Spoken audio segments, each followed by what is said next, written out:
I'm John Kirtley, and my role at the Garden Centre and at Potter's World is I'm the zoo curator. We're a small zoo based in County Durham, and the curator is the person that's in charge of every single animal in here. I'm Sammy, I'm one of the falconers here along with John, so I mainly work with birds of prey.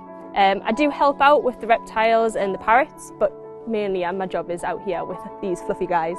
We've got a very wide range of species. In here, we're Tropical House. We're trying to keep it like a zoo.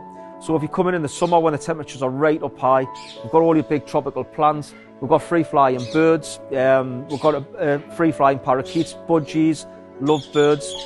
Potter's World is really unique because it is that family-run kind of place, and it's somewhere that you can see people come back every single week and happy faces. We've got from corn snakes going up to massive big pythons, lizards, monitor lizards, going through to invertebrates. So that's like your tarantulas, your cockroaches, scorpions.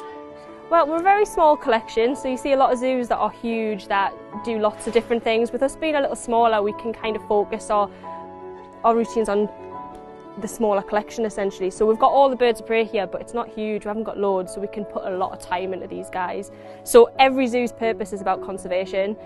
We are still relatively on the new side, so our conservational goals are still kind of being thought about and what we're going to do in the future and whatnot, but it is important that every collection has a conservational goal.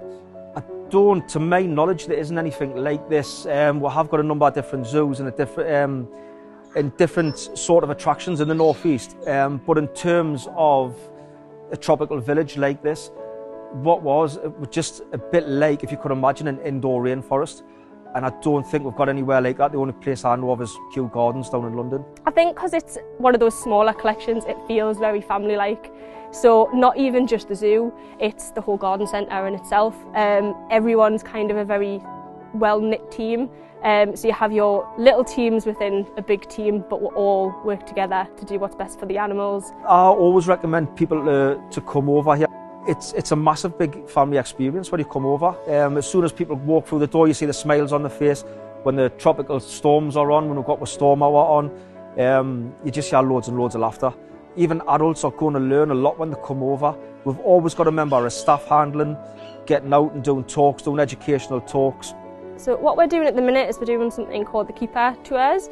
So it's a little bit more aimed at one person, so they can come in and say, I want to book on a keeper tour, and it's basically you get a half hour and one of the keepers takes you around and tours, and we'll get a couple of things out for you, have a bit of a private handling session, ask questions that maybe you didn't know before.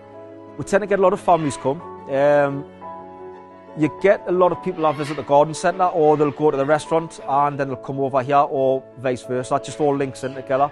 It's sort of like an all-in-one family day out. Because we have a lot of animals that are handleable, it's not the kind of zoo where it's look, don't touch. You can really get involved with the kids, get things out, and obviously we have the little play area as well, so when they get a little bit too hot and crowded, they can go in there and have a run around. It's just such a nice environment. Staff are really friendly, the animals are fantastic, and I think we do get a lot of people that leave quite happy. Well, I hope they leave quite happy. We do what we can to make sure that people have a lovely experience when they're here.